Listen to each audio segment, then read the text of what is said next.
Welcome back to Science Modernizers. Welcome back to this video. Today we are going to see a problem on rotational dynamics, that's the moments of inertia of composite bodies. So let's get started with the video. So let's get the reading of the problem. So the question reads: a uniform rod OA of mass m and length 6a can rotate freely in a fixed vertical plane about a horizontal axis through O. A uniform circular disc of mass 12m and radius a is clamped to the rod so that its center C lies on the rod and its plane coincides with the plane in which the rod can rotate. When OC is equal to x, a, find in terms of m, a and x the moment of inertia of the system about the horizontal axis through O. Show that b, the distance from the center of mass of the composite body from the point O is 113 into 3a plus 12x to max. Now C says show that the period t of small oscillation of the system is given by t squared g into a plus 4x is equal to 8 pi squared into 3a squared plus 2x squared to max. So you can pause this video and give it a try. Okay, so let's get to the solution. Now we are going to begin by representing the picture of this diagram. So we are going to begin with a uniform rod OA of mass m and length 6a. So that's our rod of mass m and length 6a. So it can rotate freely in a fixed vertical plane about the horizontal axis through O. A uniform circular disc of mass 12m and radius a is clamped to the rod. So let's draw our disc, and it is clamped onto the rod. So the vertical line, the vertical brown line, represents our clamp, showing that it is clamped onto the rod so that its center C lies on the rod. So the center C is on the rod. Okay, now let us represent the respective distances as seen. So we have the rod OA and C is the center. So what do we realize? We know that the total length of the rod is 6a and the distance from O to C is x. Now we want to show that we want to find the moment of inertia of the composite system in terms of m, a and x for 3 marks. Now in order for us to do this, we are going to use the parallel axis theorem.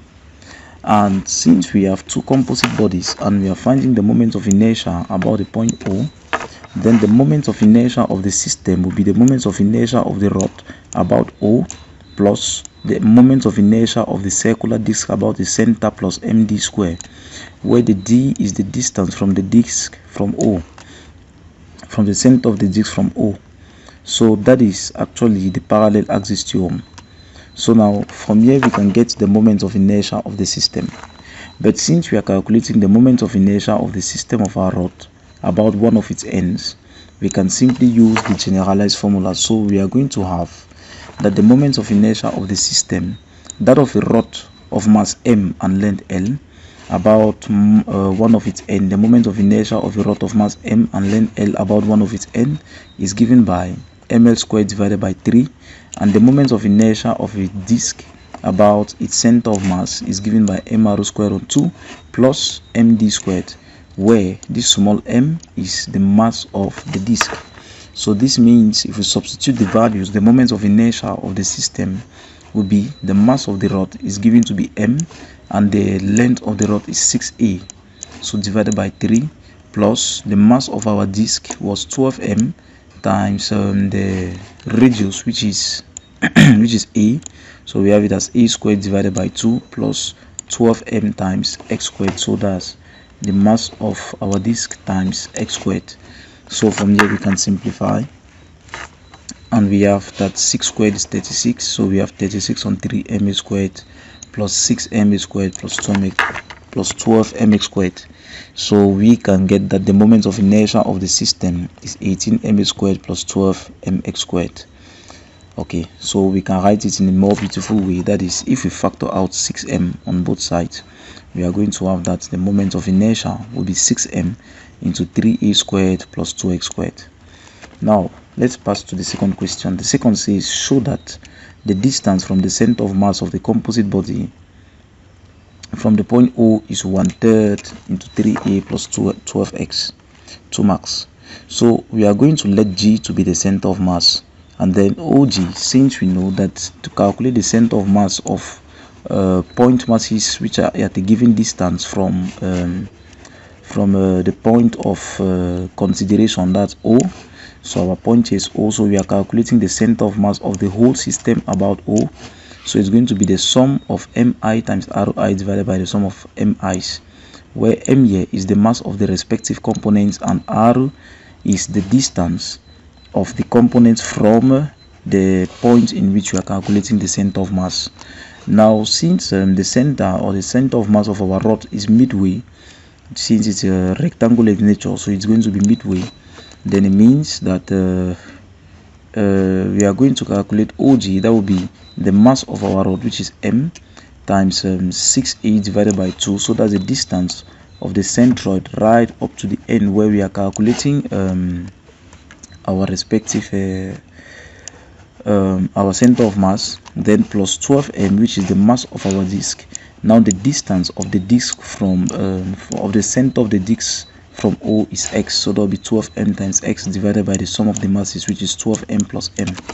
So it gives us, if we simplify, we have OG to be equal to 6 on 2 will be 3a, so we have 3a plus 12x divided by 13, since the m's will simplify, and so this can be written as 1 on 13 into 3a plus 12x, so as required. So let's go to the next. C. We want to show that the period t of small oscillations of the system is given by that. Now the period is given by 2 pi, t is equal to 2 pi root I divided by mgd, where I is the moment of inertia of the system and d is the distance of the composite body from O, that's in other words the center of mass in simple terms. So d here will simply be OG. So we are going to replace inside the equation. So we know the moment of inertia was 6m into 3a squared plus 2a squared. This is that has been placed here, divided by, now we know m here represents the total mass of the system, which is 13m, times g times the centroid, that's the center of mass. So we have g to be equal to 1/3 into 3a plus 12x. So if we simplify, what do we have? 13 we cancel out with 13 here, and we will be left with 3a plus 12x, in which we can factor out 3a. So if we do that, what are we going to get? We are going to have that t squared, if you square both sides, will be equal to 4 pi squared times 6. So here we have 6, the m's we cancel out, the 13s have cancelled out, so we can factor out 3 from the denominator. So we are going to have 3g into a plus 4x. Now 3 we cancel with 6 and we'll be left with 2, and 2 times 4 will be equal to 8.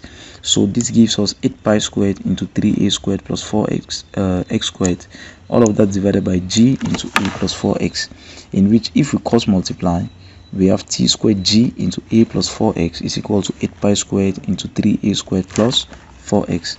That is the proof and as required. And this brings us to the end of this video. If you are new to our channel, please do not forget to like, share and subscribe. See you in the next video.